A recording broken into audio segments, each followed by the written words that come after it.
carácter un poco más bien demoníaco, en el fondo que estas personas eran hechiceros, brujos, y por lo tanto no eran tratados como pacientes, sino que eran quemados o enviados a lugares más bien lejanos.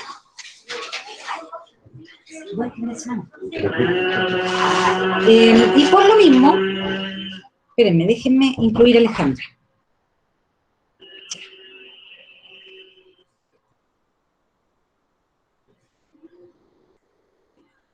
Matías Arauz. Ya.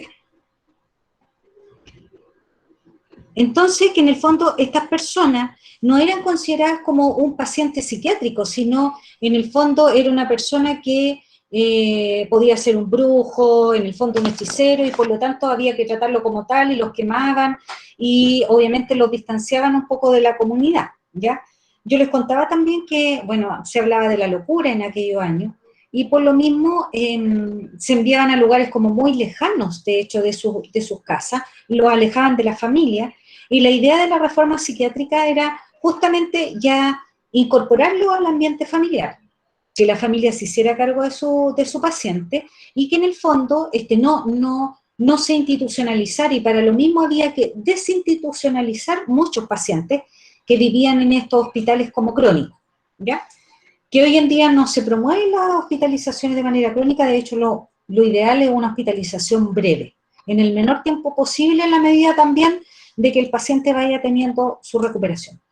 Y también lo que habíamos visto ayer es que se usaban algunas terapias somáticas, que hoy en día no se utilizan, como el coma insulínico, como la lobotomía, y también el electroshock, que se utiliza hoy la terapia electroconvulsiva modificada, porque yo les contaba que es bajo anestesia general, ¿ya?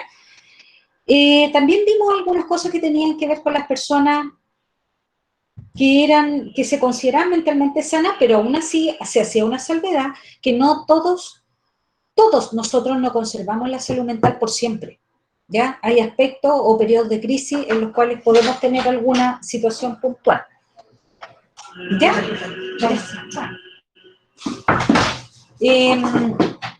Entonces, habíamos quedado en esto de las personas que estaban más satisfechas con su vida, de personas que se relacionaban bien con ellos mismos y con otros también. Pero también había que ver algunos aspectos de la vida de las personas que son signos indicativos de salud mental, ¿ya? Y ellos, dentro de estos signos indicativos, chiquillos, hay cosas que efectivamente se tiene, pero a veces no tomamos conciencia de ello, más que en el fondo, porque dice disfrutar la vida, y tal vez en el fondo muchos se pueden disfrutar de la vida, pero como que no son muy conscientes de lo que está sucediendo en su día a día, ni que tampoco tienen una vida más tranquila, más feliz, más mentalmente sana, ¿ya? Dentro de eso también es tener un trabajo importante, pero, o sea, se refiere a tener un trabajo, chiquillos, ¿ya? Es tan importante cualquier trabajo que se desarrolle. Si ustedes se fijan, quizás antes mucha gente ni miraba a la gente que sacaba las basuras en las calles, y resulta que en el momento de la pandemia lo que más se quería era conservar lo más limpio por todos lados, lo más desinfectado, incluso andaban sanitizando las calles, me acuerdo en un minuto, con camiones y todo, y resulta que era súper importante el trabajo de los recolectores de basura, ¿ya? Entonces, tal vez hacemos conciencia de estas cosas, de lo importante que es el trabajo, por muy mínimo que uno lo pueda ver en un minuto, pero se da cuenta de lo importante que es cuando suceden eventos traumáticos como la pandemia, ¿ya? También son signos indicativos el humor. Hay gente a veces, chiquillos, que es súper malhumorada, que el humor no tiene que ver con el carácter ni el temperamento, ¿ya? Porque a veces a la gente que es malhumorada le dicen, no, es que tiene mal carácter, y el carácter tiene que ver con esta capacidad de la gente de alguna manera de mantenerse tranquilo, firme, y responder bien a las demandas del día a día cuando estas son cambiantes y estresantes. No porque yo me estrese por algo, voy a empezar a garabatear y a gritar y descompensarme casi con todos, no. Eso es malhumorado y no tiene que ver con el carácter, porque el carácter sería Tener buen carácter sería una persona que es capaz de controlar esta situación y de sobrellevarla de la mejor manera posible, ¿ya? También tiene que ver con la capacidad para beneficiarse del descanso y del sueño, ¿ya? El optimismo, la espontaneidad. En relación al optimismo, chiquillos, hay gente que es muy pesimista.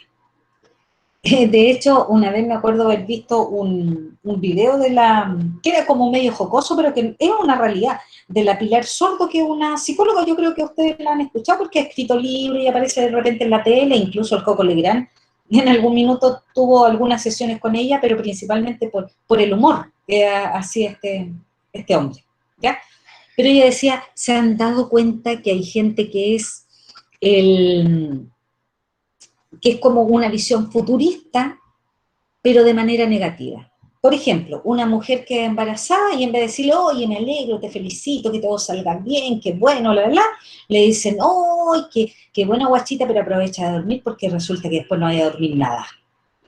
Y es verdad, hay gente que es súper pesimista, o sea, claro, como que la primera palabra puede ser como de mucho optimismo, que bueno, te felicito, pero después resulta que viene la segunda parte, que aprovecha de dormir porque después no voy a dormir nada. Entonces ya ahí está la segunda patita que es de este negativismo, ¿ya? Pero el optimismo, chiquillo, atrae gente, de alguna manera hace sobrellevar de mejor manera los embates de la vida diaria, también lo hace la espontaneidad, ¿ya?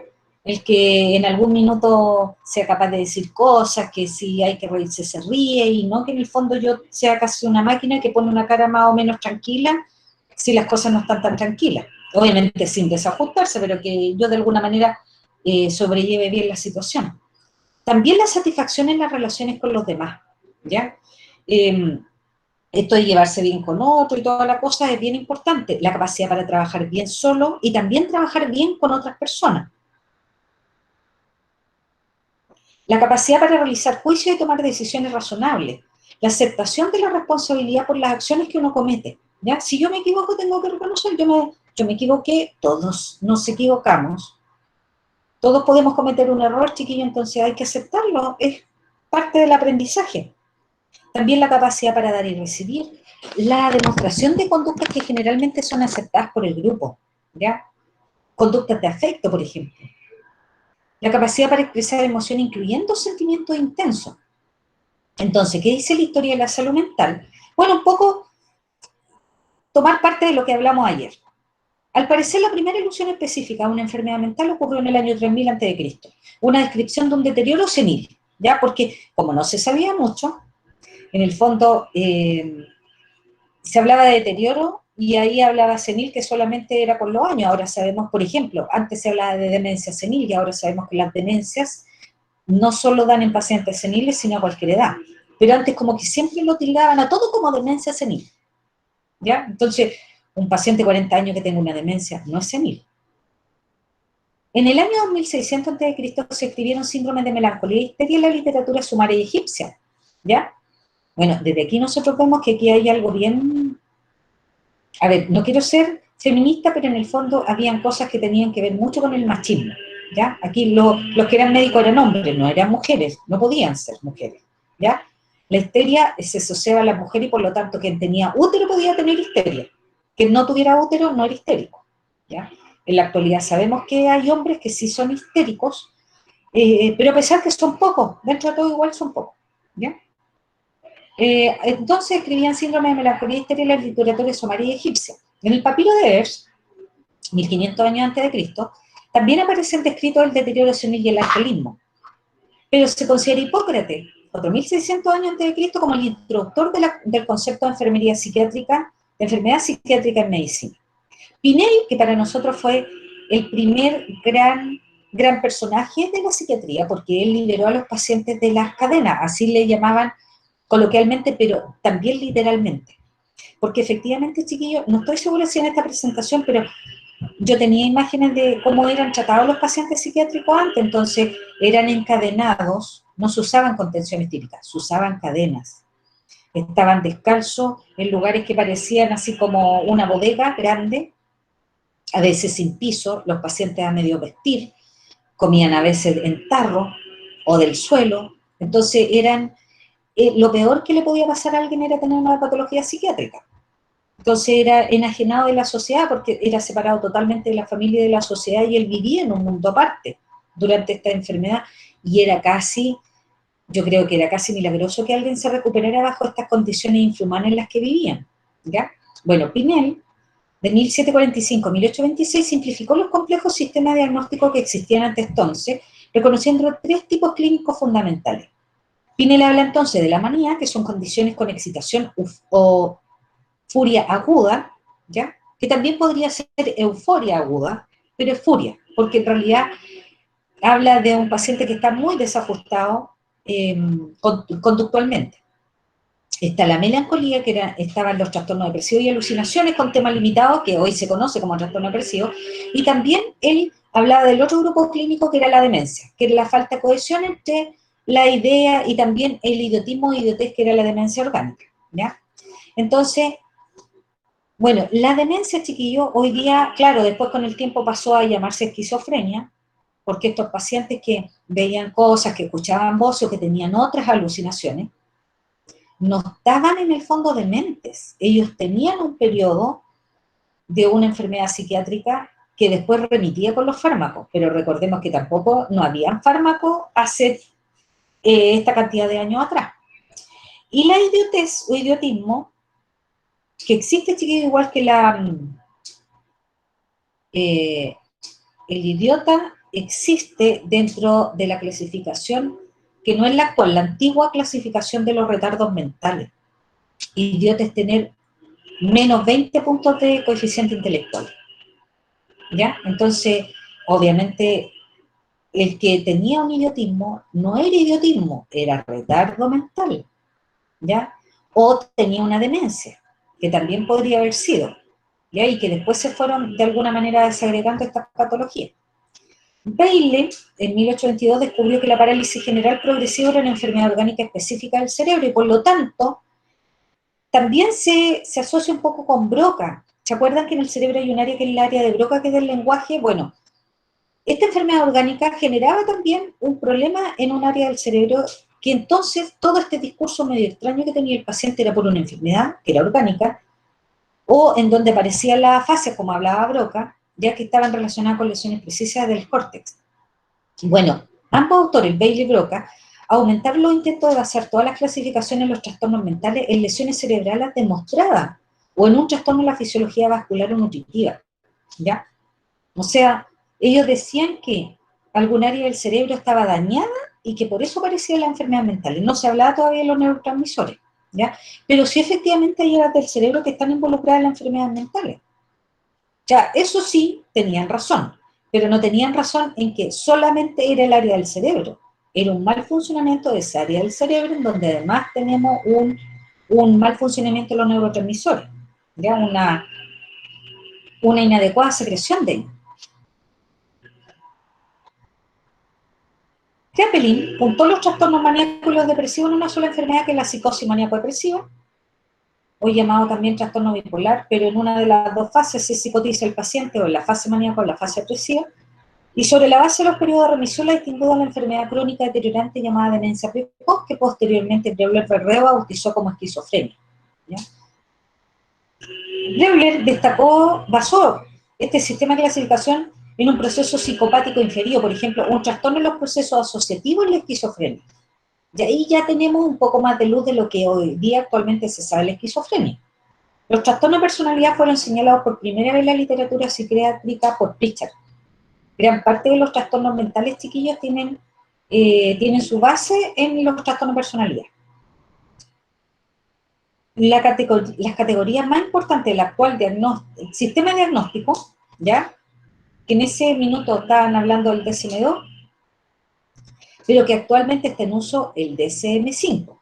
Están basadas, desde el DSM-2 están basados principalmente en los conceptos que hablaba Kraepelin, Bleuler y también Freud, ¿ya? Y Freud hablaba de la neurosis y los trastornos de personalidad.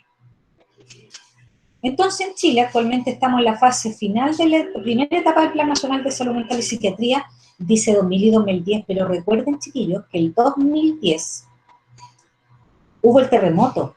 Entonces, todo lo que tenía que hacerse en ese minuto se dejó de lado porque había que, en el fondo, salud mental tenía que abocar los esfuerzos al estrés postraumático, ¿ya? Y después empezamos con el estrés postraumático de el estallido social y después de la pandemia, ¿ya? Así que hemos ido cambiando como las prioridades.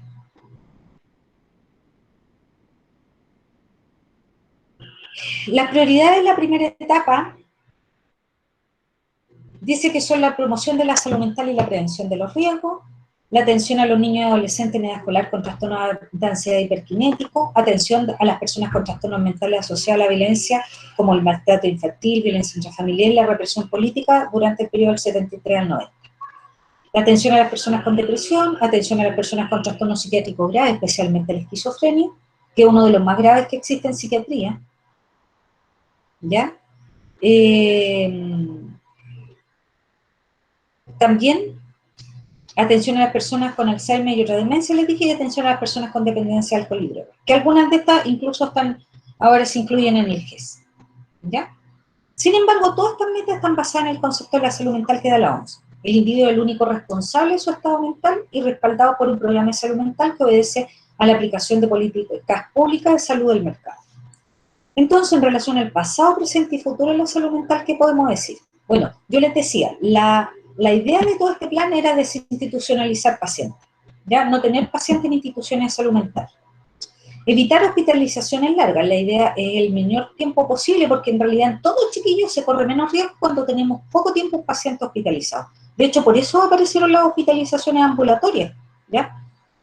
O las cirugías mayores ambulatorias, en donde un paciente se opera y se va o al día siguiente temprano o se va el mismo día en la tarde. También para un paciente psiquiátrico es súper bueno acortar la hospitalización, porque resulta que muchas veces tenemos este estigma del paciente que estuvo en psiquiatría. Ah, está loco, por eso estuvo en psiquiatría, ¿ya? También cambiar a hospital diurno y ya no tener un hospital en el fondo de hospitalización común y corriente. Los hospitales diurnos atienden todos los días, de lunes a viernes, se realizan talleres, se realizan actividades con la asistente social, con la psicóloga, con el médico, y de alguna manera tenemos controlado a este paciente, bajo la lupa de expertos en el área que son los quienes trabajan ahí.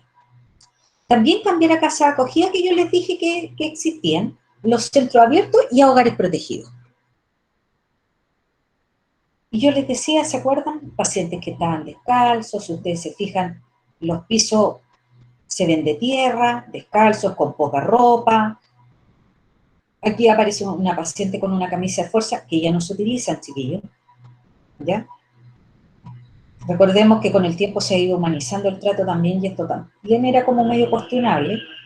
Lo que sí se ha mantenido en el tiempo son las contenciones físicas de pacientes que están agitados, porque no los podemos tener deambulando. Si están agitados le pueden pegar a otro, el personal, destruir lugares y todo, pero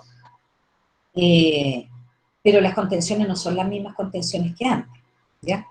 Los pabellones, por ejemplo, dentro de un hospital eran así, entonces aquí convivían pacientes que en el fondo estaban alucinando, que estaban agresivos, otros que estaban depresivos, entonces obviamente tampoco eran las mejores condiciones, ¿ya? Pasillos a veces oscuros, con poca ventilación, o que en el fondo tenían, se veían como muy mal mantenidos, ¿ya? Y por lo mismo en el fondo se cambió, la idea era cambiar este modelo justamente para recuperar efectivamente pacientes. En relación a la prevalencia de los trastornos mentales, tenemos que mayores de 15 años, dentro de lo más prevalente es la angustia, la agresividad y la hipocondría, más o menos como en un 10% de los pacientes. La adicción al alcohol y la droga en a un 5%, pero también muchos de los problemas que tenemos tienen que ver con que no tenemos una buena pesquisa de estos casos, ¿ya? Tenemos la epilepsia en un 2% de la población total mayor en niños. La epilepsia es una enfermedad neurológica, pero también tiene un componente conductual importante que se trata en psiquiatría.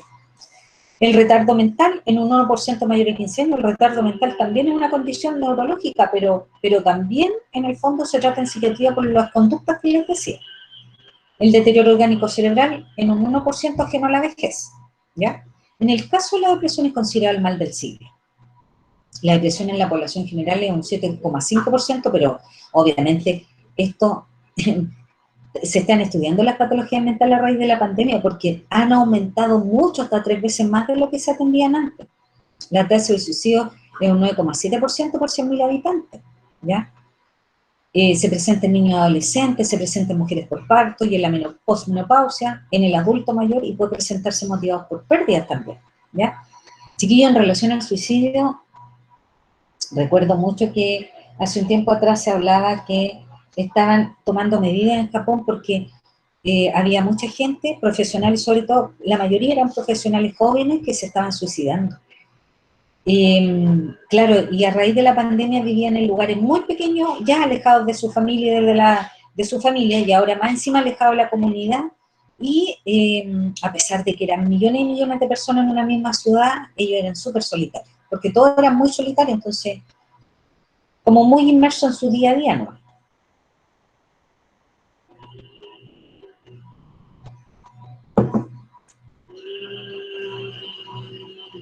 ¿Cuáles son las posibles causas psicosociales que inciden en la aparición de los trastornos mentales? Uno es la migración poblacional, irse de un campo a una ciudad, por ejemplo.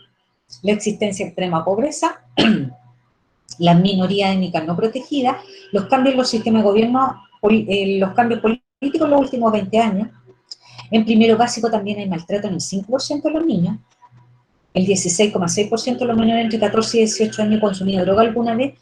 Y recordemos, chiquillos, que la droga, a ver, no es como que la droga me vaya a enfermar, tenemos de alguna manera unos genes susceptibles. Y además, por otro lado, recordemos que las drogas compiten con los neurotransmisores porque van a funcionar en el mismo sitio. Por lo tanto, esa es la posibilidad que tenemos de enfermar. Y también en un 14% de los embarazos. Hoy existen nuevos problemas de salud mental, como la anorexia y la bulimia, la demencia en el adulto mayor y cada vez a edades más tempranas, las depresiones, los trastornos emocionales del paciente con SIDA y la agresividad. Chiquillo, ¿alguna consulta hasta aquí?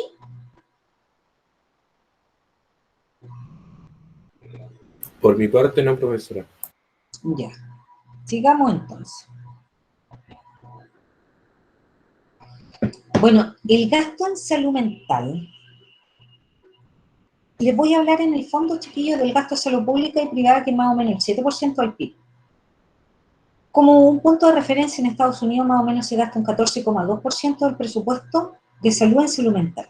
¿Ya? No vamos a hablar de Argentina porque en este momento, a pesar de esos datos, está como bastante malo, pero en Chile el gasto de salud mental, de todo el gasto en salud mental entre el 2,1 y lo que más se ha tenido a través de estos años ha sido el 3%. Ahora están aumentando los gastos en salud mental porque se ha visto que en realidad la salud mental se ha deteriorado mucho producto de la pandemia. Primero fue el estallido social y posteriormente la pandemia, entonces la salud mental se ha deteriorado una enormidad y por lo mismo están aumentando el gasto y están llegando más o menos como el 14%. Pero no sabemos si también va a ser por un periodo breve. Recordemos que estos periodos en donde tenemos, se me olvidó la palabra exacta, pero donde está este periodo de contingencia, donde está el toque de queda y todo esto, ahí se puede hacer uso de platas de manera fácil, de fácil acceso, que no necesita pasar por un congreso, ni de un año para otro programarse, ni nada. Entonces, claro, se sacó plata para salud mental, además de la salud que tiene que ver con todos los gastos que se hizo en los hospitales para aumentar la cantidad de recursos de UCI y todo eso, ¿ya? Pero como les decía, igual es poco el gasto que se hace en salud mental en el área de la salud. ¿Hay alguien que quiere entrar? Déjenme ver si puedo. Sí, eso le iba a decir, profesora, que un compañero que estaba intentando entrar. Ricardo Santos. Ya. Angélica, ¿tú ibas a preguntar? ¿O tú Yo le me iba a hablaste, decir, perdón? que mi compañero estaba esperando. Ya.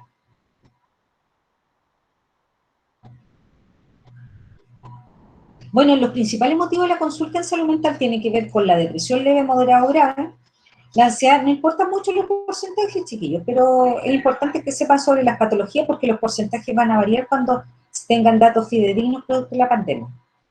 La ansiedad generalizada, la angustia y la crisis de pánico, pero si ustedes se fijan, los dos primeros tienen que ver con problemas emocionales, ¿ya? Que es bien importante, que es lo mismo que les decía, producto de la pandemia, se generaron esta mayor cantidad de patología. A ver, aquí está. También tenemos los trastornos de personalidad, la depresión infantil entre 7 y 12 años, y la violencia intrafamiliar, ya que también producto de la pandemia aumentó. Existen algunas razones sociales para explicar estos datos, por ejemplo, la alta competitividad, el aumento de horas laborales, porque en realidad, chiquillos, se trabaja más horas en un día, pues harto más horas. Generalmente, después del trabajo se hacen otros trabajos más. También altas exigencias laborales y estudiantiles. Quizás para ustedes no lo sé, porque desconozco, yo no trabajé el primer semestre en la universidad, pero probablemente para ustedes cambió harto el modo de estudiar, entonces, obviamente, cambió porque ahora es online, pero me refiero a que no, las pruebas no son iguales, los métodos de evaluación no son iguales, tienen muchos trabajos que hacer y por lo tanto tienen menos tiempo para ejecutarlo, y además muchos de ustedes trabajan probablemente, además de estudiar, o tiene casa, tiene familia, entonces esas exigencias efectivamente inciden en algunos problemas de salud mental. ¿Alguien quiere entrar además? ¿Hay alguien más? De los que está por ahí, para no... o levantó la mano. Chiquillos, si quieren me interrumpen nomás, porque como tengo la presentación... Bueno, también mayor tiempo de traslado al trabajo, estrés por alta densidad vehicular. Hoy Chillán, por ejemplo, está pero atochado. También la cesantía y la insatisfacción laboral.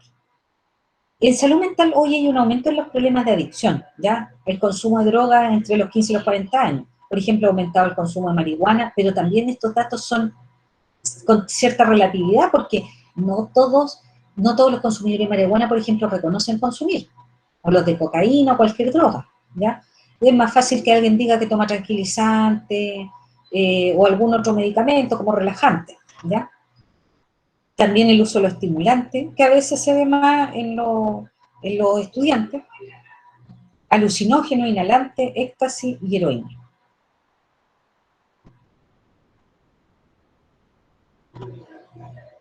Ah, no, me cambió acá.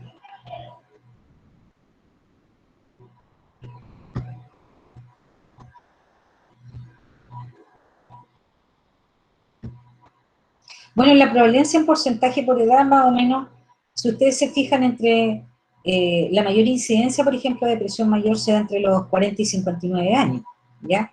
En el caso de la distimia, que es como una depresión más leve que cursa de manera crónica, pero que no incapacita tanto, también se da entre los 40 y 59 años. En el trastorno bipolar, principalmente porque aparece el debut de la patología entre los 15 y los 24, y en el caso del total de los trastornos afectivos, hablamos de trastorno bipolar, depresión, distimia, ciclotimia, ¿ya? Se da más o menos entre los 60 y más años.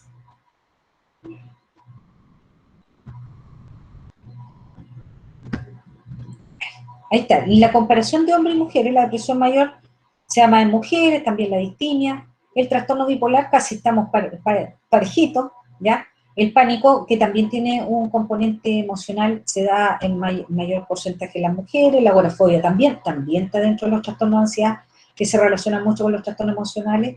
La somatización también y el dolor somatomorfo, ya que tiene alguna enfermedad, o sea, una base en el fondo también en una enfermedad mental, el somatomorfo. Es físico, pero también mental.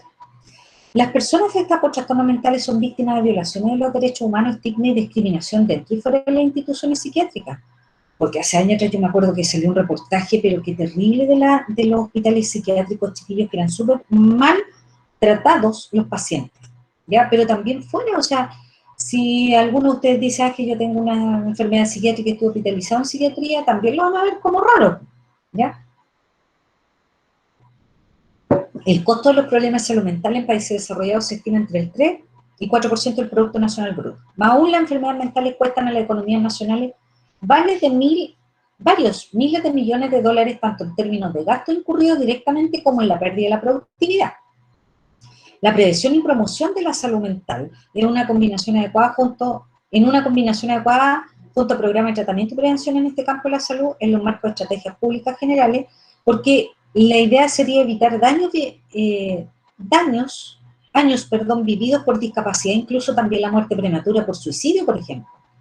Reducir el estigma que rodea a las enfermedades mentales y aumentar también considerablemente el capital social.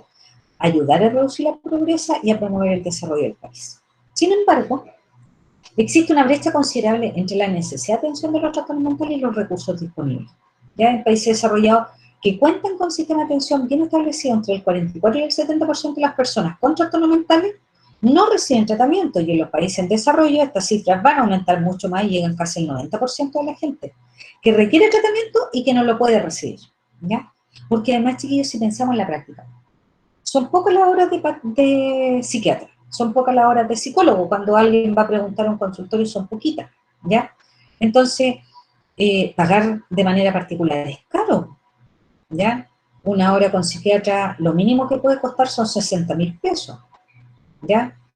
Y aquí entre 60 y 80, pero en Santiago cuestan más de 100.000 pesos la hora, y generalmente el psiquiatra le va a pedir un control a los 15 días de haberlo atendido por primera vez. Y los medicamentos es un valor aparte, porque los que menos cuestan como 20.000 pesos, los más baratos. Entonces, en realidad es una área de la medicina que es cara, ¿ya?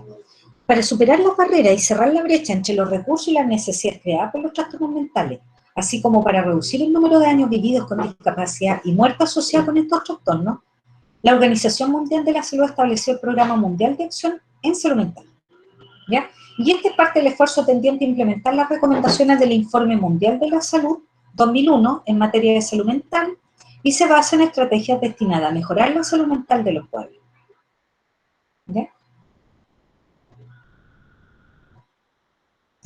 Chiquillos, ¿alguna consulta en relación a esta presentación?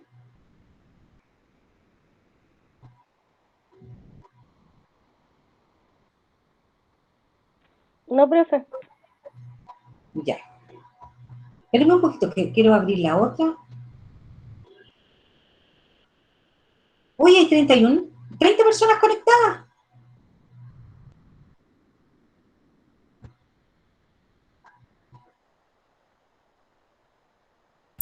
Bueno, serían 29, profe, porque usted contaría como una de ellas. No, es que vi que eran 31 y por eso me desconté. Sí, son 31, creo. Qué fantástico.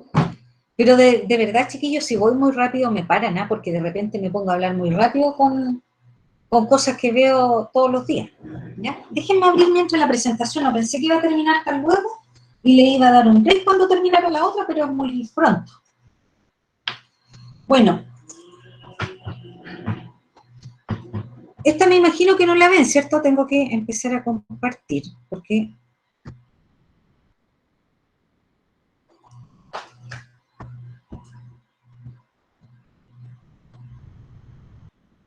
¿La ven? Todavía no, profe. Ya. Ahora se está presentando. Ya. Está cargando, ahora sí. Ya.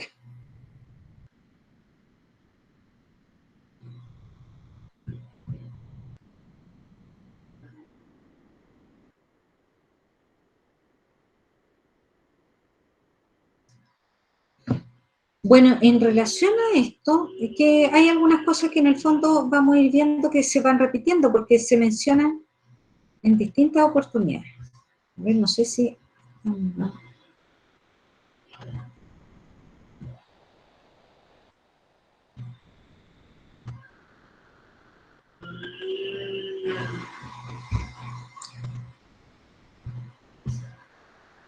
Según la OMS, que fue la última vez que declaró sobre esto, el 2001, 450 millones de personas sufren algún trastorno mental en el mundo. Se me corrió con el dibujito, pero en el mundo, ¿ya?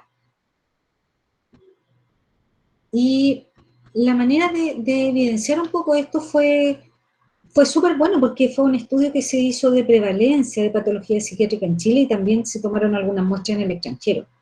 Hay un doctor que es bueno para investigar, que es el doctor Benjamín Vicente. Es un psiquiatra de Concepción, de hecho fue jefe del servicio de psiquiatría de Concepción por muchos años, ¿ya?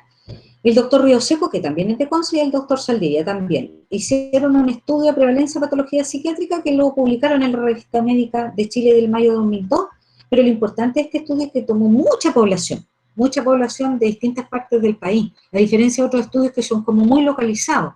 Y no es lo mismo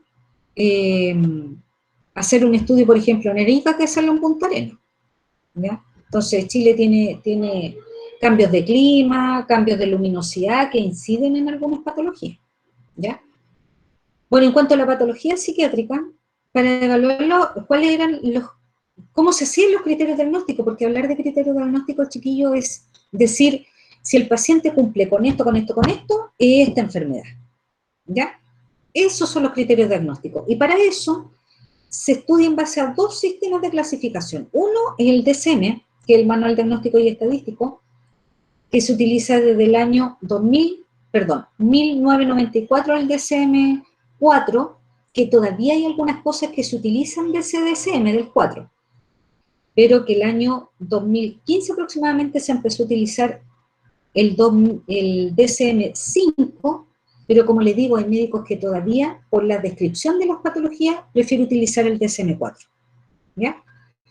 Y también hay otro sistema de clasificación, que el CIE, que ese CIE que el que estamos utilizando hasta el día de hoy está vigente desde el año 92, ¿ya? Es un sistema estadístico internacional de enfermedades y otros problemas de salud, y el CIE, el CIE 10, en el capítulo 5, habla solo de patologías psiquiátricas. De hecho, es un libro aparte de las patologías psiquiátricas.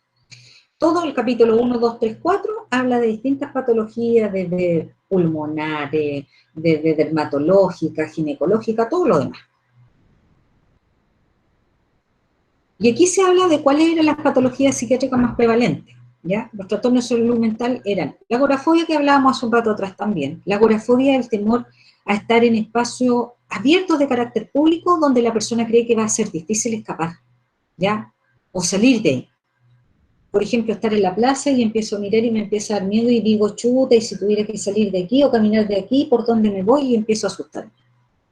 Está la depresión mayor, la distimia, que les decía adelante, que es como una enfermedad, como una depresión de carácter más leve, con síntomas que no son tan incapacitantes y por lo tanto, y de curso crónico, por lo menos hay que tenerla 2 años, ya para hablar de distimia, y por lo mismo, como no está tan incapacitante, el paciente pudiera seguir trabajando, estudiando, con un poco más de dificultad, pero podría hacerlo, ¿ya? Y también tenemos la dependencia de alcohol. Y también el alcohol es distinto, porque como estos chiquillos fue súper bueno, porque si, por ejemplo, hubiéramos evaluado solo esta zona, si el doctor hubiera hecho el estudio solo en esta región, que en ese tiempo éramos región del Biobío, habría visto que están todas las vitivinícolas de Quillón, todas las que tienen aquí cerca, Portezuelo, Rankin, todo lo demás, y por lo tanto, si hablábamos de alcohol y hacíamos el estudio aquí, iba a salir alto, pero si hablábamos de alcohol y hacíamos el estudio en Arica, iba a salir bajo. Porque ¿qué más hay? ¿O cuál es lo más prevalente en el norte? El consumo de droga, no el alcoholismo, ¿ya? Aquí hay más alcoholismo y después viene la droga. Bueno, la prevalencia de los trastornos ansiosos en Chile es más alta que la de los trastornos afectivos, ¿ya?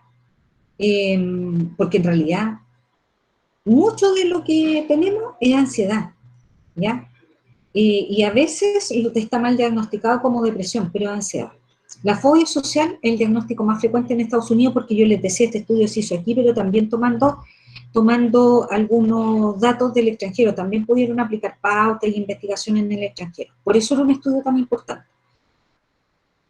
En Estados Unidos esos años alcanzaba el 10,2%, y la comorbilidad, o sea, que además de la fobia social se acompañara con otra patología, como la agorafobia, es de un 39%, perdón, ¿ya? O sea, tenemos fobia social, que este temor a exponernos a otras personas pensando que vamos a ser mal evaluados o se van a burlar, ¿ya? Es un temor irracional, porque la fobia todas las fobias se definen como temores irracionales, y ahí se van desagregando en fobia social, fobia simple, agorafobia, ¿ya? La conocida prevalencia de los trastornos ansiosos y depresivos entre las mujeres y los trastornos asociados al consumo de sustancias psicoactivas en hombres se confirma. O sea, las mujeres tienen más trastornos que tienen que ver con el estado de ánimo y los hombres más asociados al consumo de drogas, ¿ya? Y consumo de distintas sustancias. Sin embargo, la proporción de mujeres que presentan un trastorno por uso de sustancias, porque también se evaluó, se ve que ellas van aumentando el consumo. Son más partícipes y están tratando de llegar a equiparar el consumo en los hombres. En relación con el estado civil, aquellos que estaban separados o que habían anulado el matrimonio tenían la mayor tasa de trastornos afectivos, seguidos por quienes permanecían solteros, ¿ya? Las personas que estaban separadas o anuladas presentaron significativamente mayores tasas de trastornos ansiosos en los últimos meses que aquellos que informaron estar casados. Es interesante el rol protector en los trastornos ansiosos que tendría el estar o permanecer soltero, mayor que la condición de estar casado, ¿ya? Cuando se le compara con los que habían tenido una relación que terminó, lo que podría asociarse, lógicamente, al duelo de un término de relación o a la separación. La edad entre 25 y 44 años es una variable predictiva de los trastornos por abuso de sustancias. Porque si nosotros pensamos entre los 25 y los 44, la persona se está integrando o ya se ha integrado entonces al trabajo. Quizás requiere más horas de estar vigil o ser más productivo y para lo mismo requiere consumir alguna droga para poder hacerlo, ¿ya? El riesgo para cualquier, además que ahora tiene la plata para poder consumir, ¿ya? El riesgo para cualquier desorden está presente en aquellas personas entre los 25 y los 54 años y aquellos entre los 45 y los 54 tienen un riesgo mayor de presentar comorbilidad. La utilización de los servicios, alrededor del 44% de los individuos que no tienen trastornos psiquiátricos buscan algún tipo de ayuda de salud en Chile, ¿ya? Porcentaje que se eleva escasamente al 49% entre aquellos que presentaron algún diagnóstico psiquiátrico. En relación a la calidad de vida, la percepción que un individuo tiene de su lugar en la existencia, en el contexto de la cultura y del sistema de los valores en los que vive, y en relación con sus objetivos, sus expectativas, sus normas, sus inquietudes, que este es un concepto muy amplio que está influido de modo complejo por la salud física del sujeto, también por el estado psicológico, por el nivel de independencia, por las relaciones sociales, así como su relación con los elementos esenciales de su entorno. Cada vez más importante mejorar la calidad de vida y reducir la prevalencia de las enfermedades que producen discapacidad en primer lugar, los trastornos mentales y del comportamiento, ¿ya? Una gran parte del ausentismo y de la disminución del rendimiento laboral, así como el aumento en el número de accidentes, enfermedades físicas y muertes prematuras, se relaciona con los trastornos mentales, ¿ya? Por lo tanto, chiquillos, hay que considerar esto como un problema bien importante, que es emergente además por la situación de vida que estamos viviendo, porque además es difícil el acceso, porque es una especialidad cara, porque los medicamentos son caros, porque además es muy estigmatizado, que es súper importante tratar por todos los medios de conservar la salud mental y por lo menos, si ya estamos enfermos, reconocer la enfermedad, porque para un paciente psiquiátrico es muy difícil reconocer estar enfermo.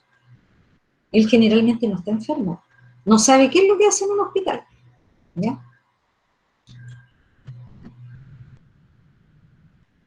En relación al Plan Nacional de Salud Mental en Chile, bueno, el sistema de salud en Chile tiene un sector privado y un sector público. El sector privado tiene que ver con la ISAPRE, tiene que ver con el rol que hacen las clínicas, ya que en este minuto está todo en red, pero en realidad eso era porque la red de prestadores de servicios, la mayor parte privada, está en los principales centros urbanos, la mayor cantidad de clínicas y que están mejor equipadas, están por ejemplo en Santiago y le sigue Concepción, ¿ya?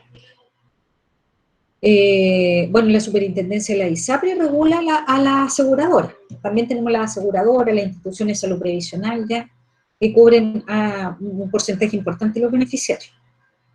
Y el sector público, su financiamiento principal tiene que ver con el FONASA, ¿ya? Y tenemos los servicios de salud que están coordinados como para poder gestionar la salud de las personas. El Plan Nacional de Salud Mental y Psiquiatría tiene como propósito contribuir a que las personas, las familias y las comunidades alcancen y mantengan la mayor capacidad posible para relacionarse entre sí y con el medio ambiente, haciendo hincapié en el enfoque comunitario de los problemas de salud mental. Lo que les decía, la idea es desinstitucionalizar pacientes, entonces el enfoque comunitario es súper importante. De hecho, vamos a ver psiquiatría comunitaria también. En Chile se ha adoptado paulatinamente el modelo comunitario, considerado por muchos investigadores como el mejor modelo para la atención de los trastornos psiquiátricos, tanto desde el punto de vista ético como terapéutico, ¿ya? Los resultados obtenidos mediante la aplicación de la psiquiatría comunitaria han demostrado que los factores biológicos explican solo parcialmente la etiopatogenia de los trastornos psiquiátricos, ya que algunos factores psicosociales condicionan su aparición y su duración, ¿ya? ¿Cuáles son las estrategias de este plan? De alguna manera abocar esfuerzo a la intersectorialidad en salud. Esto quiere decir que vamos a tener distintos ámbitos de acción y no solamente en los centros de salud familiar. Vamos a trabajar con escuelas, con centros de trabajo, con barrios y comunas y con personas en conflicto con la justicia, ¿ya? Los programas de salud mental, la idea de esto es orientar la programación de los recursos y las prestaciones del sistema. Por ello tiene prioridades programáticas, ¿ya? Tomando en cuenta indicadores epidemiológicos, impacto social, tratamiento de intervenciones, eficacia en función del costo y de la disponibilidad de recursos humanos capacitados en salud mental y psiquiatría, se establecen algunas prioridades. Por ejemplo, es súper importante trabajar en la promoción de la salud mental y la prevención de riesgos, en la atención de niños y adolescentes en edad escolar con trastorno de atención, también en la atención de personas con trastornos mentales asociados con violencia, ya sea maltrato infantil, violencia familiar y la represión política.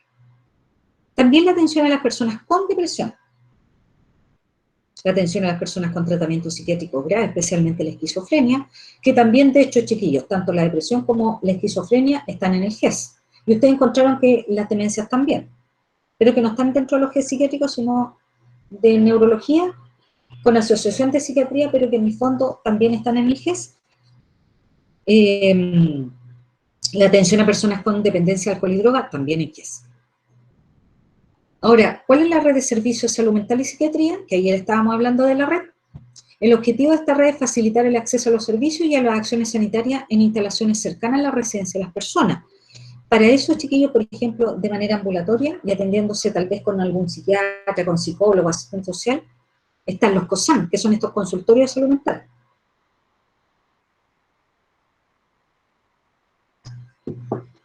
Tenemos también una estructura organizativa.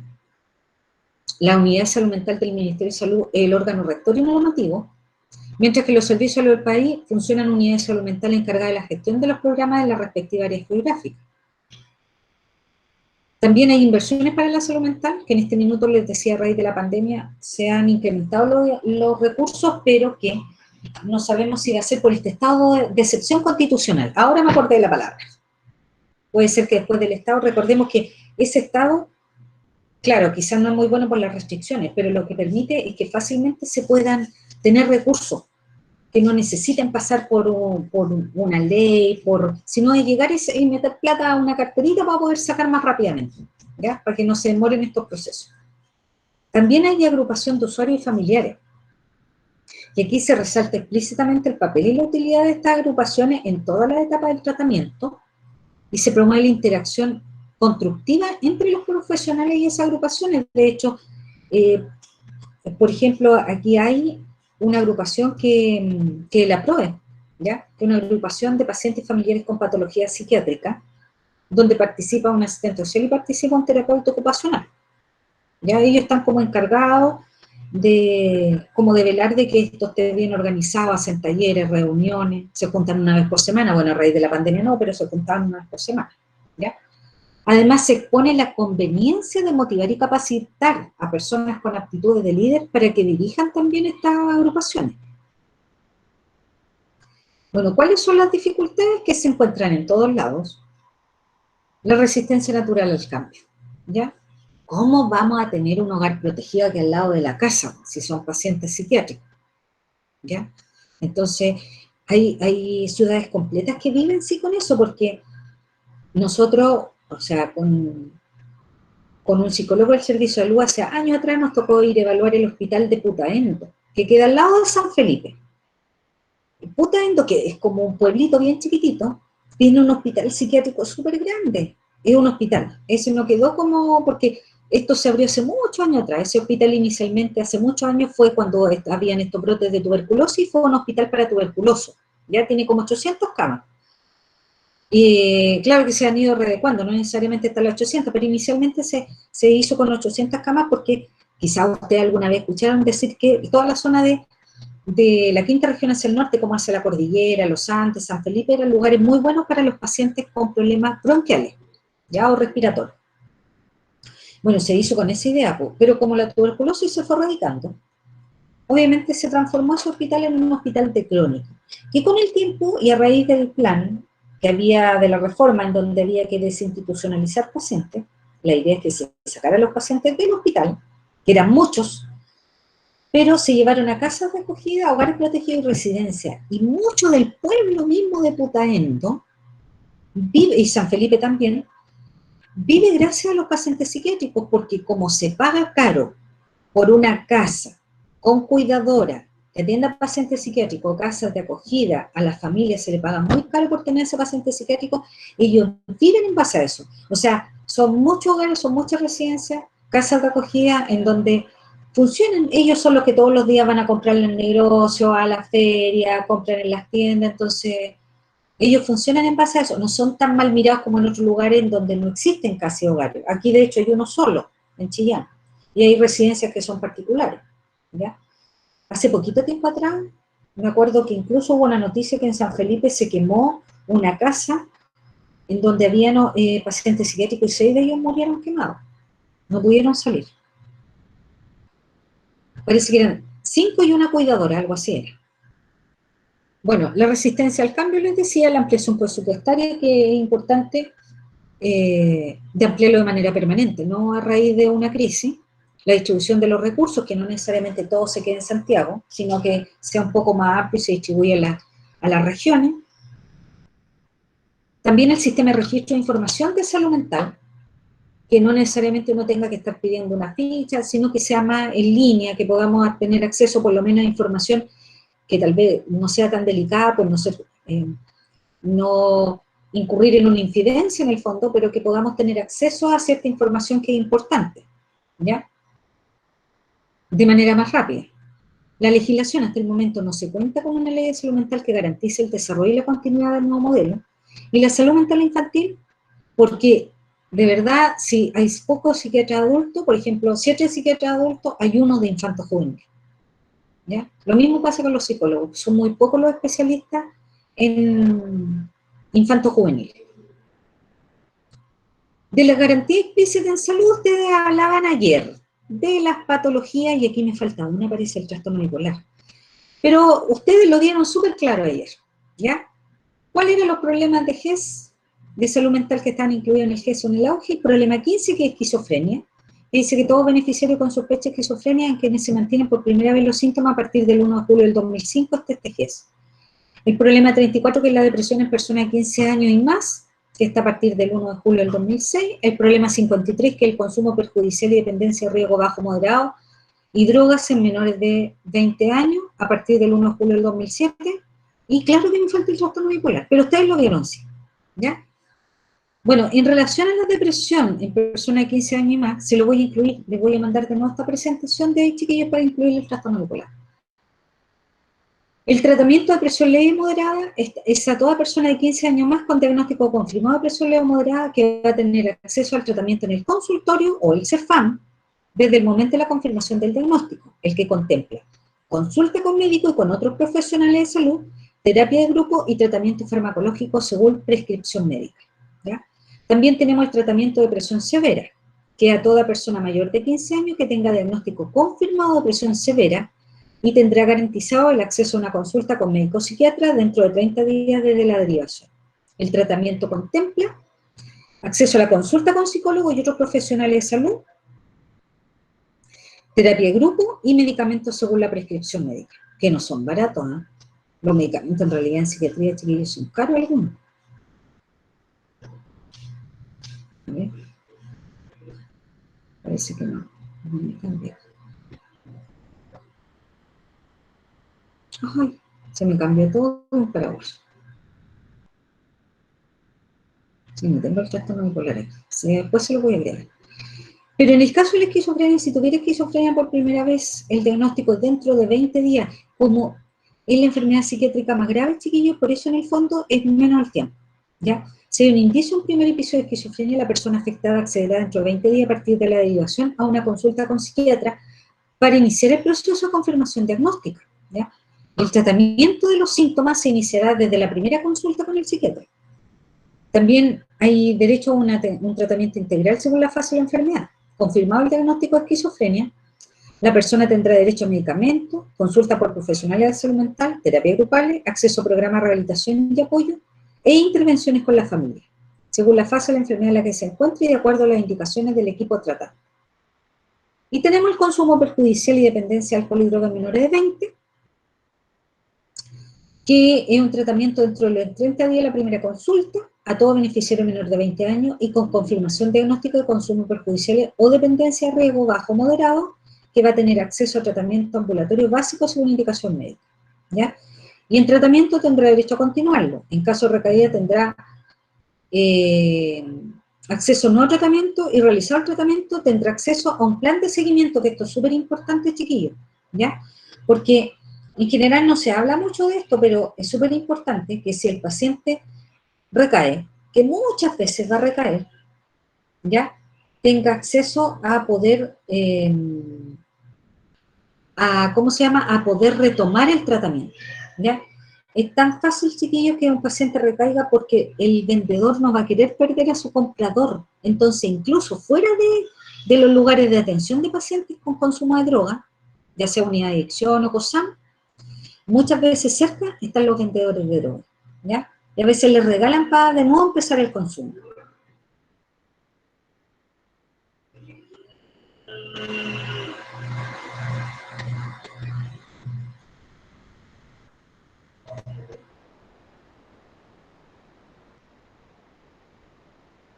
¿Alguna consulta, chiquillos?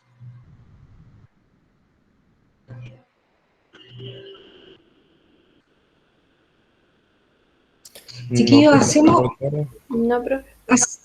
hacemos un break cortito para poder cargar la otra presentación y para poder tomar más agüita, porque se me acabó aquí el agüita. Ya, ¿Unos 10 profesor. minutitos? Ya. Ya, profe. Ya, gracias.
Chiquillos, me demoré un poquito porque perdí la conexión, tuve que volver a meterme.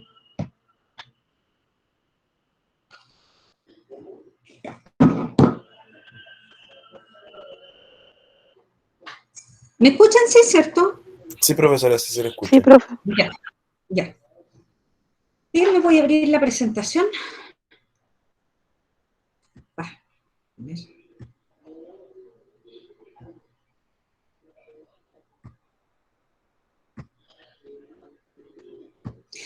José, te mandé un correíto mientras estábamos en break. Lo reviso al tiro, profesora.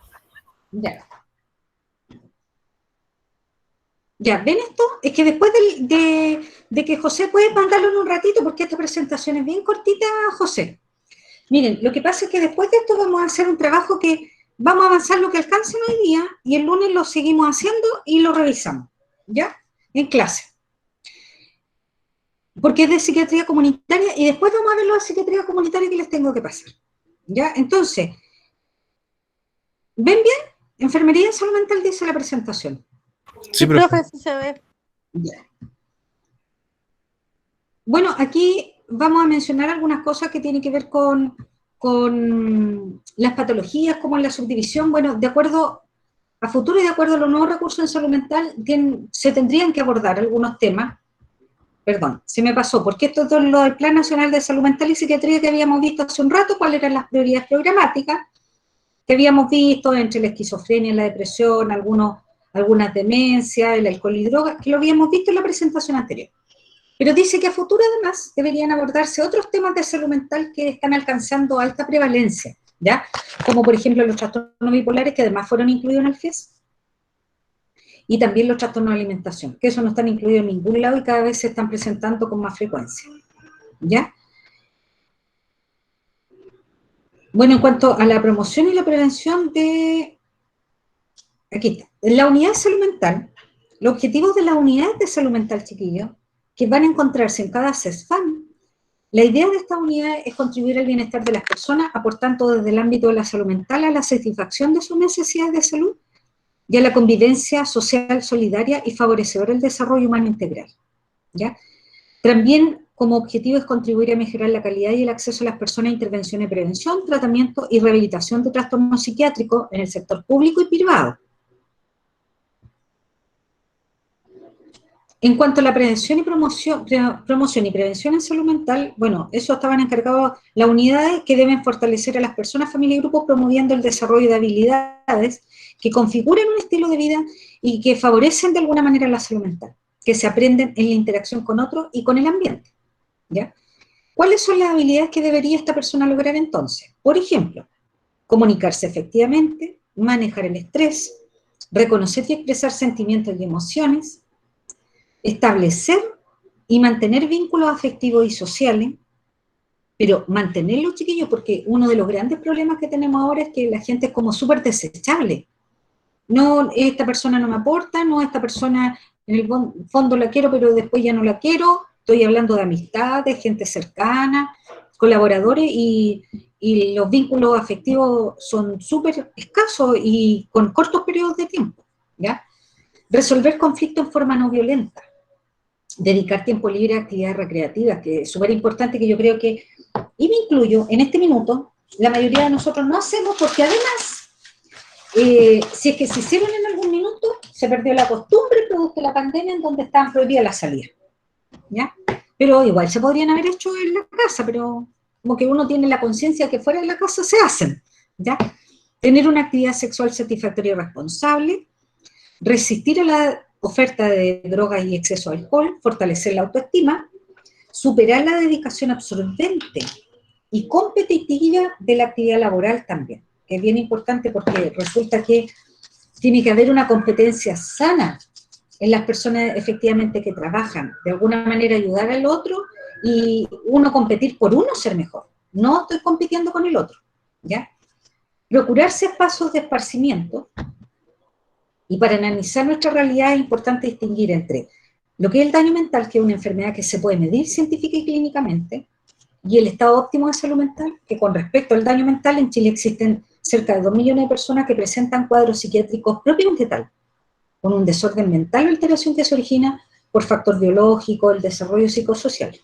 Pero no significa que el resto de la población esté sana, ¿ya? Por lo tanto, aquí estaría en juego el estado óptimo de salud mental. ¿Qué es lo que es? La salud de una persona no solo se mide por la ausencia de enfermedad, más bien se asemeja a un estado completo bienestar en el aspecto físico, mental y social, ¿ya? En este sentido existe otro cientos de miles de personas que en alto riesgo, que se ven afectadas por problemas sociales que lo ubican al filo de la navaja en materia de salud mental. Por ejemplo, las personas que sufren de falta de vivienda o de trabajo, la violencia intrafamiliar, que estas dos primeras cosas efectivamente han aumentado mucho durante la pandemia, el embarazo en adolescente y una relación familiar inestable, entre otras cosas. Y este número es importante. Y si no se trata a tiempo por políticas integrales que van más allá de los problemas de salud, pueden engrosar la lista y ampliar la lista de los cuadros clínicos, ¿ya? De las enfermedades existentes. Entonces, tenemos que aclarar que aquí existen grados de enfermedad, pero son 6 los grupos de enfermedades que atacan a más del 20% de los chilenos, ¿ya? El primer grupo habla, que son los más comunes, son las alteraciones emocionales, que se reconocen por una manifestación inadecuada, exagerada o disminución de sentimientos a determinada situación en la vida diaria, ¿ya? Aquí tenemos la depresión, la angustia, la agresividad, la hipocondría, los sentimientos exagerados de culpa, que afectan entre un 15 y un 29% de la población mayor de 15 años, pero va en aumento, ¿ya? El segundo grupo son los trastornos convulsivos que corresponden a imperfecciones en la función eléctrica del cerebro, por ejemplo, la epilepsia, que afecta más o menos al 2% de los chilenos. Y chiquillos, aquí también vamos a hablar de las demencias, tanto como la epilepsia son enfermedades neurológicas, pero que tienen un componente conductual que se atiende en psiquiatría, ¿ya? La mayoría de las personas conoce al epiléptico con una convulsión tónico-clónica generalizada. Y resulta que muchas de estas convulsiones, o sea, en realidad muchos de los epilépticos, su tipo de convulsión es agresividad, ¿ya? Así que por eso es que es importante tratarlo en psiquiatría. El tercer grupo es el deterioro mental, que es la declinación de la inteligencia producto de factores ajenos a la vejez, que se da más o menos en un 1% de la población. El cuarto es la deficiencia mental, que es el estancamiento temprano del desarrollo intelectual, más o menos en un 1% se da de los mayores de 15 años, ¿ya? Recuerden que el deterioro es con el tiempo y la deficiencia ya hay un estancamiento temprano del desarrollo cuando se está formando incluso el embrión y posteriormente el feto, ¿ya? Termina su formación. El quinto grupo son la psicosis o las demencias, que está dada por una alteración del juicio de realidad más o menos en un 1% de la población. Y aquí se incluye la demencia, chiquillos, porque los pacientes con demencia, el paciente que tiene una demencia, por ejemplo, senil, uno lo ve que empieza con sus alucinaciones generalmente, o con estas ideas medio extrañas que él va a manifestar y que a uno le van a llamar la atención, generalmente en las tardes-noches. Y es en las tardes-noches, cuando empieza a atardecer, por ejemplo, a esta hora, pero todavía está claro, cuando ya cae un poco más la luz, y en la noche propiamente tal es cuando se desorientan, hablan, se pierden, se caen de las camas, ¿ya? Así que hay que tener harto ojo con eso. Y el sexto grupo, en la adicción o pérdida de la libertad frente a determinadas sustancias químicas, sean esta alcohol o droga, y son personas que estando conscientes que les va a provocar un daño, este hábito no lo van a poder evitar, ¿ya? Más o menos un 5% el alcohol y la droga sobre un 4%.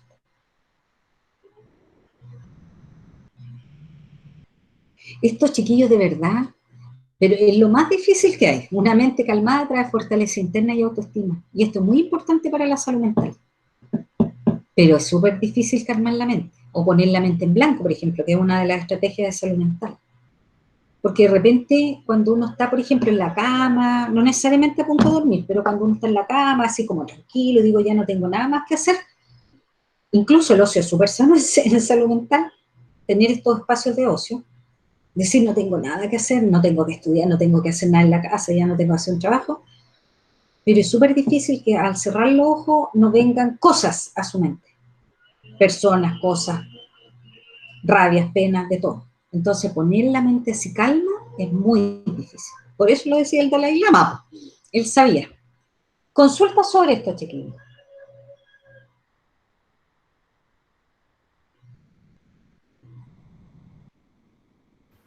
Bueno, ¿no? profesora, por mi parte no tengo ninguna consulta, pero me está pareciendo súper interesante lo que viene siendo el tema sobre la enfermedad y la calma de la mente. Sí. Los chiquillos, si saben que es súper bueno, y hay muchas presentaciones en donde refuerzan lo mismo que se había dicho antes, ¿ya? Porque todo es como lo mismo, se construye casi de la misma manera, entonces, eh, hoy le puse 1 y 3, pregunta 1 y 3, por si acaso José está mirando ahora, y era 1 y 2. Sí, sí Son me dos di preguntas. cuenta, profe. Sí, perdón, fue un error mío, me equivoqué, y en vez de ponerle 2 le puse 3. En realidad siempre tenemos cosas, chiquillos, que es como, a ver, que no las podemos ignorar, que no las podemos dejar pasar por alto, y lamentablemente esas cosas muchas veces como que se dan vuelta en la mente una y otra vez, ¿ya? A veces incluso cosas traumáticas que se pueden haber vivido, entonces se presentan como un estrés postraumático, ¿ya? Tal vez haber sido víctima de un asalto, partícipe en un accidente de tránsito, por ejemplo, con resultado muerte para alguien, o haber visto herido a alguien, la muerte de un ser querido, cosas que en realidad uno lo van marcando y que por lo mismo cuesta tener la mente en calma porque esos recuerdos, sobre todo en un inicio, vuelven a suceder una y otra vez, ¿ya? Para eso, chiquillos, uno tiene que reconocer que ya eso va a ser vivido durante un tiempo, un duelo tiene un periodo de tiempo, ¿ya? No, yo no voy a decir, si mañana se me va a quitar la pena, no, eso es relativo, no depende tampoco tanto de los recursos, incluso mentales que tengamos, porque a veces depende mucho de los recursos sociales, si toda la familia, perdón, del entorno, si toda la familia está mal, obviamente yo tampoco voy a estar mejor, quizás los voy a apoyar. Entonces, depende de muchos factores, pero tratar de salir adelante o reconocer que ya no puedo es sano. Es decir, ¿saben qué? Necesito ayuda y yo ya no puedo solo. No puedo dormir bien, necesito que alguien me ayude. No me estoy alimentando bien, necesito que alguien me ayude. Me duele el pecho, pero ya no es el dolor de pecho porque me duele el músculo, porque no puedo respirar, no. Es una sensación de vacío, de ahogo, o que ya sería referido como angustia, con palpitación y todo. Necesito ir al médico, ¿ya?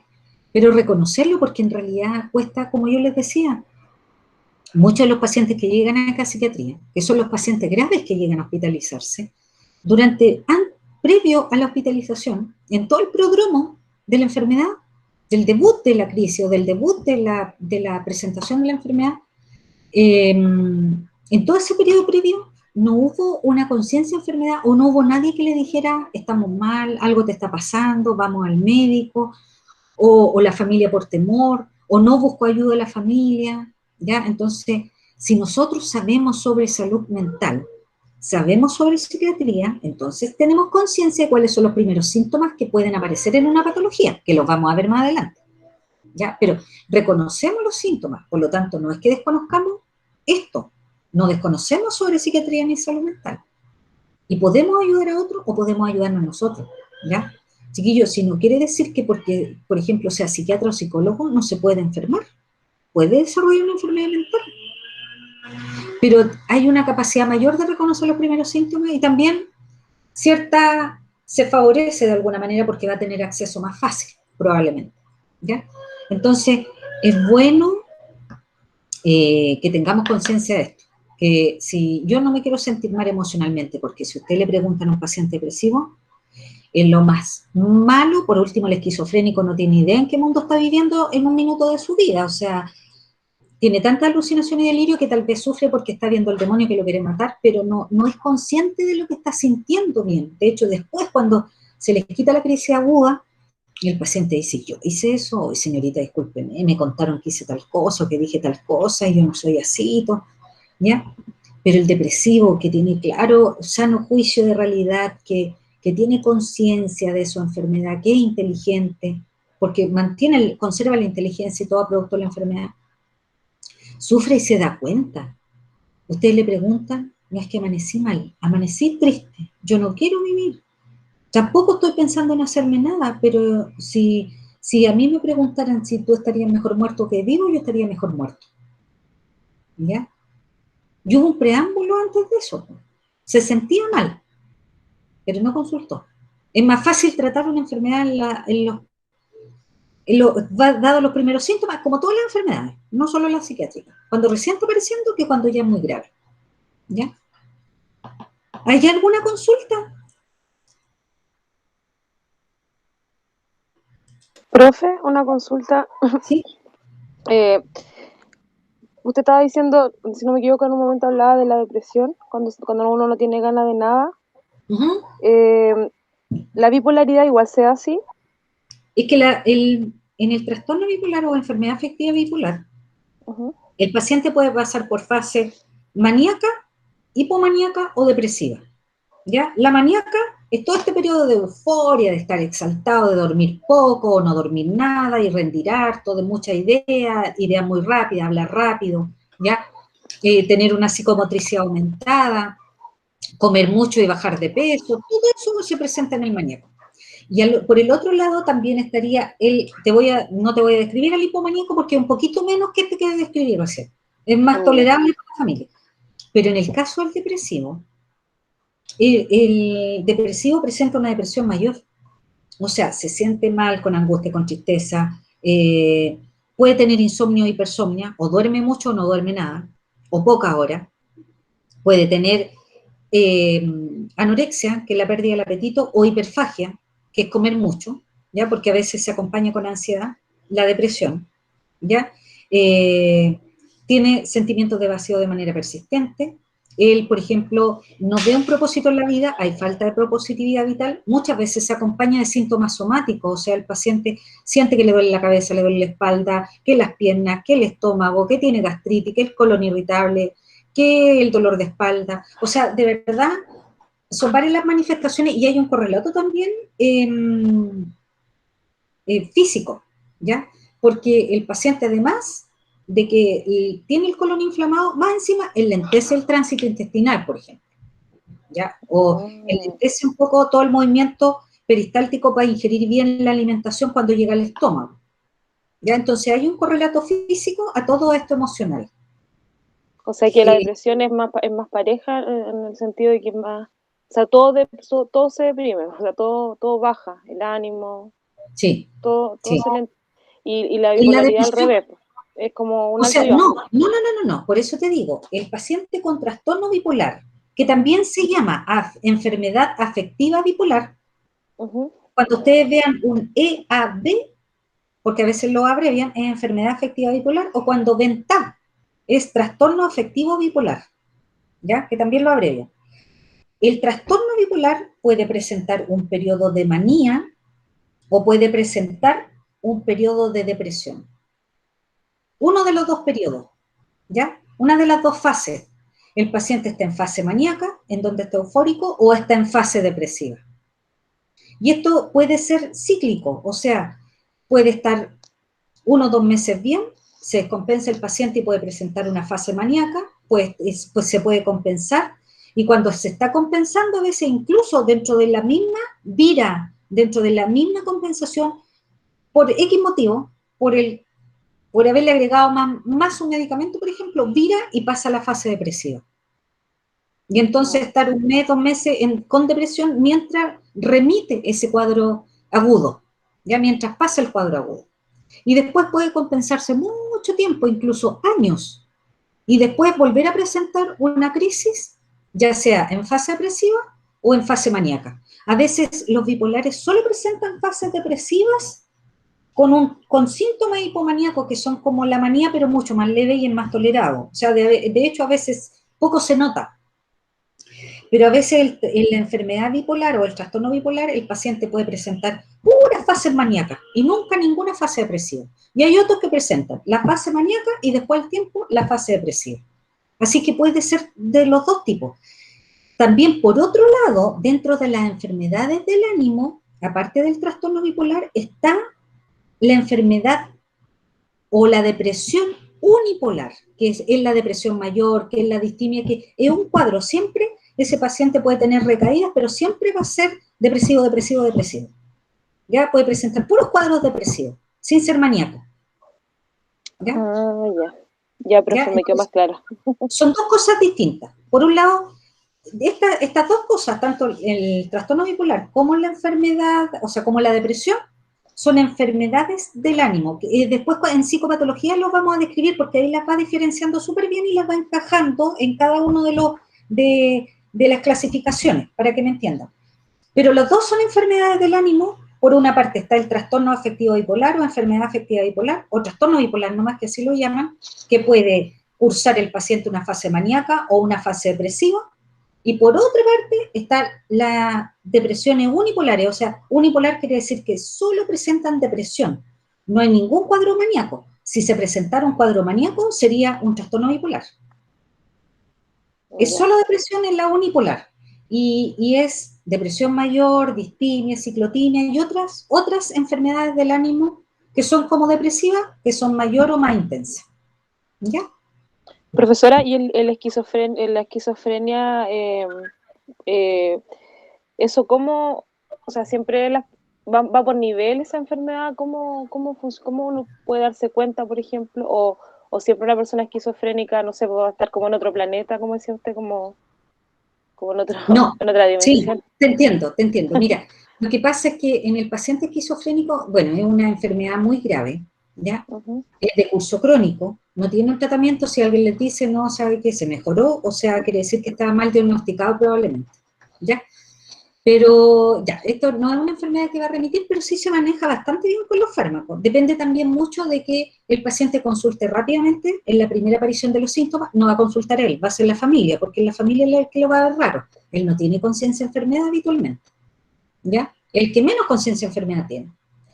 Y en el DSM-4 se hablaba de los distintos tipos de esquizofrenia. Se hablaba de la esquizofrenia befrénica, que era en edad, que se presentaba a edades muy tempranas en los adolescentes, tenía muy mal pronóstico por lo mismo.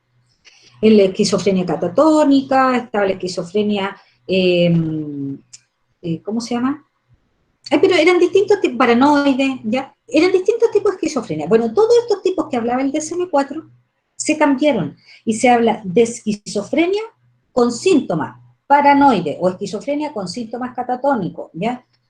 O esquizofrenia con distintos síntomas, ¿ya? Entonces, se habla de esquizofrenia y los síntomas que presenta el paciente van a ser como el apellido. Es esquizofrenia con síntomas tanto. Los catatónicos tienen que ver con movimiento, o es mucho movimiento llegando incluso a la agitación psicomotora, o es pérdida del movimiento llegando al estupor catatónico, que es inmovilidad absoluta. O sea, el paciente solo pestañea, no habla ni deglute, ¿ya? Entonces, los primeros, como en el DSM-4, por eso que les digo que hay médicos que les gusta mucho más el DSM-4 porque se clasificaban mejor. Por ejemplo, hay una esquizofrenia que en el DSM-4 se llamaba simple, que era una esquizofrenia en donde el paciente lentamente iba descendiendo en la escala social. Y eso significaba que podría haber sido el gerente de un banco y lentamente empezó a dejar de trabajar o cometer errores, dejó el trabajo, se quedó en la casa, pues salió a vagabundear, ya no hacía nada, entonces lentamente perdió el interés en los amigos, en la familia, en el trabajo, todo. Entonces lentamente comenzó a descender en la escala social y a volverse autista.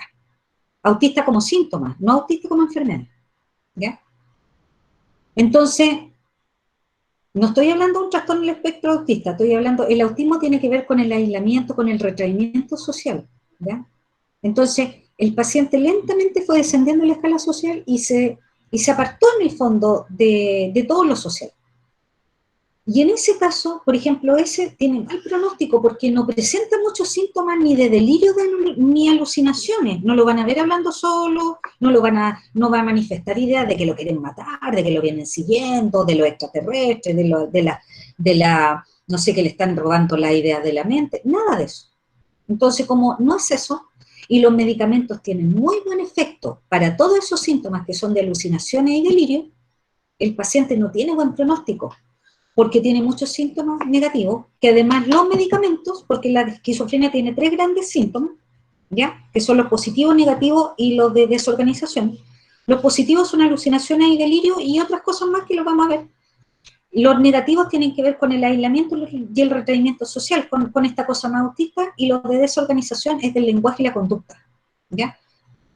Entonces, como no se va a ver con alucinaciones, como no se va a ver con delirio, se va a ver con más síntomas negativos. Los síntomas negativos no responden bien al tratamiento. O sea, todos los antipsicóticos que se utilicen con el paciente, incluso lo pueden dejar más autista que de lo que estaba, ¿ya? En cambio, todos esos delirios y alucinaciones se controlan con los fármacos. Quizás no se van a controlar por completo, porque también antes existía una esquizofrenia que era la residual, que era los síntomas con los que quedaba el paciente y en los cuales no hubo más compensación, por ejemplo, pero al paciente se le puede educar en relación a eso. Por ejemplo, el paciente siempre terminó viendo por ejemplo, todas las noches hablaba con, no sé, pues, con el ángel de la guarda, y se le aparecía y él lo veía, pero él tiene clarito que el ángel de la guarda no está ahí, pues. Pero a él se le aparece y lo ve y puede decir, señorita, ¿sabe que otra vez está ahí parado el ángel de la guarda? Ya se me apareció, ¿ya? O todas las veces alguien le hablaba en la mente, y esas voces de la mente, él dice, ¿sabes qué? Ya me aparecieron las voces de la mente, o las voces de mi corazón, ¿ya? Entonces se le puede enseñar que esas voces no existen, que no son reales, pero que son de su mente, son creadas por la enfermedad, pero que él las tiene que aprender a controlar, y no hacerles caso, si fueran malas. Porque a veces las voces de la mente, chiquillos, en la esquizofrenia befrénica sobre todo se presentaba mucho esto de la incongruencia ideoafectiva, en donde el paciente podía vivir algo muy traumático, estar, por ejemplo, en un funeral, en la peor parte del funeral, y resulta que él tenía una risa, pero lo más jocosa que daban ganas de reírse a todo el mundo. E incongruencia ideoafectiva. O sea, desde la idea que él tiene y además cómo se presenta esa idea de con esta risa contagiosa, esa es la incongruencia, ¿ya? Entonces, por eso les digo, la esquizofrenia, cuando se presentan estos síntomas que son lentos, como insidiosos, como lentamente se van presentando, como en la esquizofrenia simple, que lentamente el paciente va descendiendo la escala social, claro, no se ve como muy grave porque el paciente no está amenazando a nadie, no le está pegando a nadie, no grita cuestiones de que está viendo cosas ni nada, pero el problema está en que igual está esquizofrénico. Y nadie se da cuenta en un principio, creen que está depresivo, que no tiene ganas, que le hicieron bullying, no sé, distintas cosas. En cambio, la esquizofrenia que antes se le llamaba esquizofrenia paranoide, pero que ahora es con síntomas paranoides, o la catatónica, que ahora son con síntomas catatónicos, tiene mucha más representación. Yo lo veo hablando solo, lo veo que le da con las voces, ¿ya? Y veo que le trata de pegar a lo que ve en la muralla, que no sé, porque está el demonio ahí, que le está tirando fuego, que siente que se le queman los brazos, o esas cosas, o que tiene conductas extrañas, repetitivas, se toma las manos, se las soba, que se arregla el pelo, que tiene una posición estatuaria, todo eso son síntomas catatónicos, o que lo veo como muy exaltado en la conducta y después o puede estar tirado en la cama sin hacer ningún movimiento. Esos síntomas se ven y eso tiene buena respuesta con los fármacos. Entonces, en esos casos, ese tipo de esquizofrenia, o con esos síntomas, tienen mejor pronóstico. Son más graves, se ven más graves porque claro, está peleando en la calle, le pega a alguien, y refiere que lo quieren matar, que la mamá lo quiere matar por la comida que le da, pero eso es fácilmente diagnosticable. Entonces, más fácilmente y más tempranamente van a consultar. Tiene mejor pronóstico. ¿Ya? Si aquí lo importante sí es que el paciente, además del pronóstico que tiene, dependiendo de los síntomas que tenga, es que además conserve la adherencia al tratamiento. Eso también es súper importante. No sé si me expliqué. Claro que Sí, lo vamos a profe. ver. No, sí, me quedó más claro.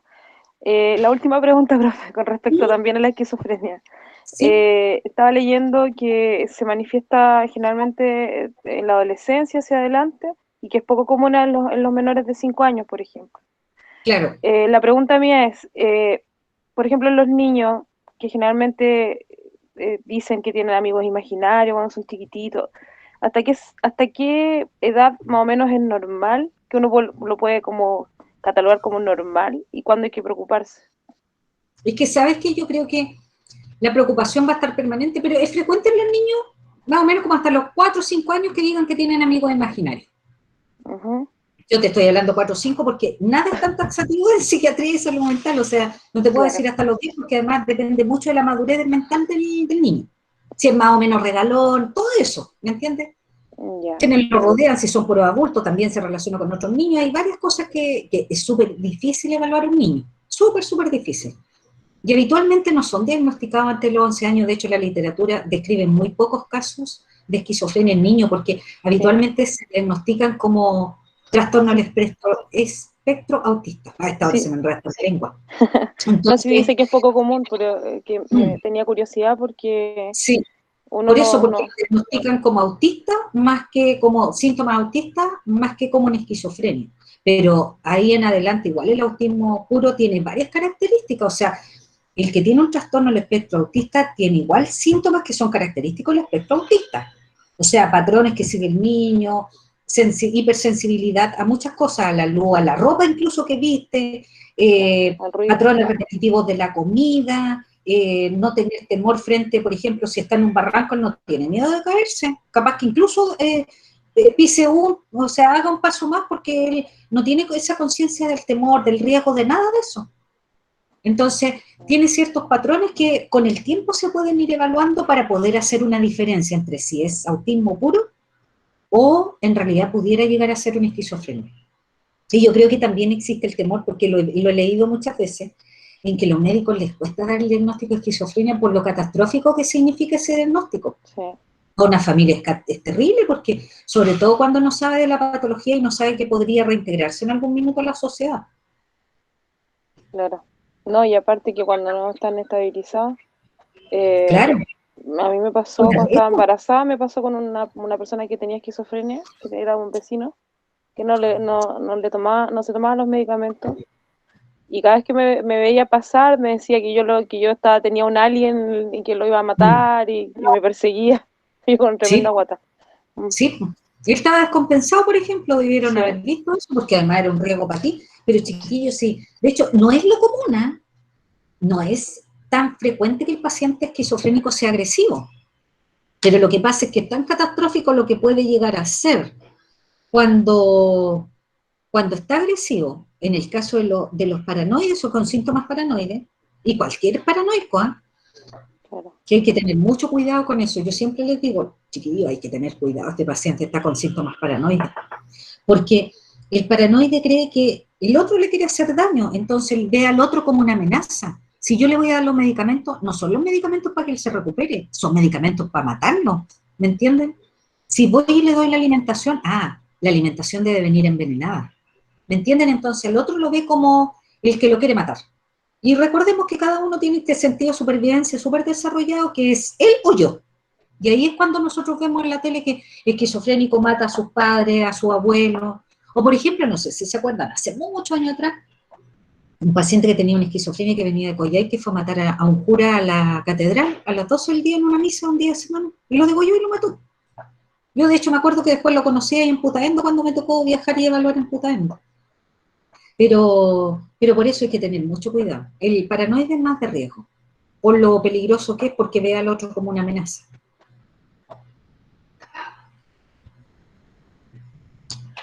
Chiquillos, ¿alguna consulta más? ¿En algunos? Yo tengo una duda con la pregunta número 1. Ya. Sí, respecto a cuáles son los lineamientos para la atención. Y veamos la guía. Dice, esta guía la empiezan hoy día, chiquillos, y la pueden terminar el lunes, o los que terminan hoy día la presentan el lunes. Dice, la pregunta 1, dice, ¿cuáles son los lineamientos para la atención de enfermos de salud mental y psiquiatría que menciona el Plan Nacional de Salud Mental y Psiquiatría? Ya, el Plan Nacional de Salud Mental y Psiquiatría está en la página del MinSal. También lo pueden buscar en Google, pero si quieren acortar el trayecto, en la página del MinSal está. Y ahí va a decir cuáles son los lineamientos para la atención de los enfermos. Por ejemplo, tiene que recurrir primero al CEFAM es un poco como las preguntas de ayer. Para ingresar al sistema de atención público tiene que ingresar por medio de un CEFAM, por ejemplo, ¿ya? O el paciente tiene que cumplir con tales requisitos para atenderse en un COSAM, ¿ya? Esos son los lineamientos. O el paciente tiene que cumplir ciertas condiciones económicas para poder ser atendido en el sector público. A eso se refiere.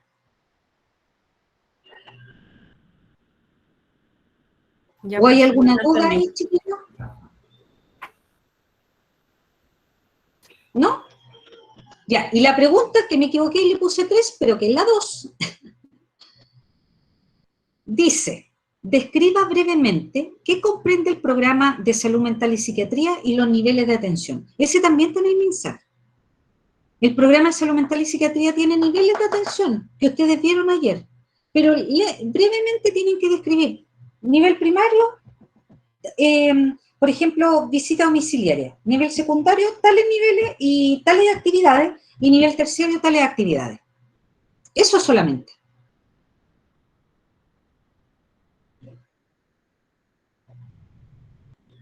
¿Hay alguna consulta?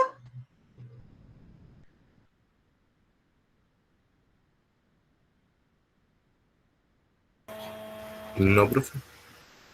Ya. Profe, disculpe, usted no subió los Power, ¿verdad? O sea, se los mandé al correo Lo nomás. mandé al grupo curso. Sí. Ah, ya. Están los 3 juntos, por si acaso.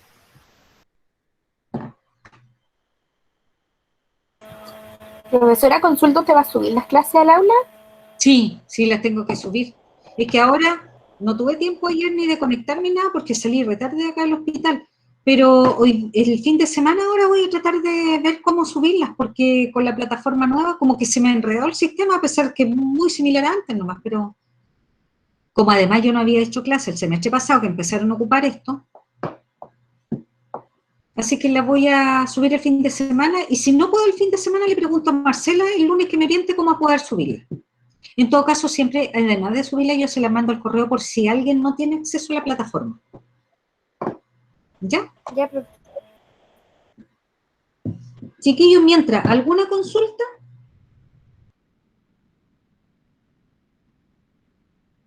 Antes de No, pero desconectarme.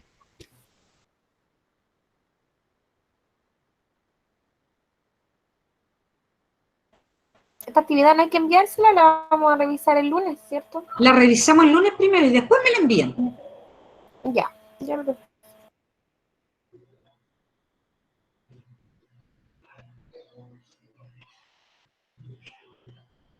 Profesora, yo tengo otra consulta que estaba viendo ahora el plan nacional del MinSal ¿Sí? y leí una parte que dice niveles de resolución, ¿es lo mismo que niveles de atención?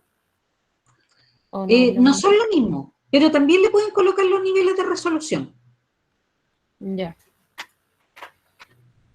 Gracias, profe. Ya.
Chiquillos, ¿alguna consulta más?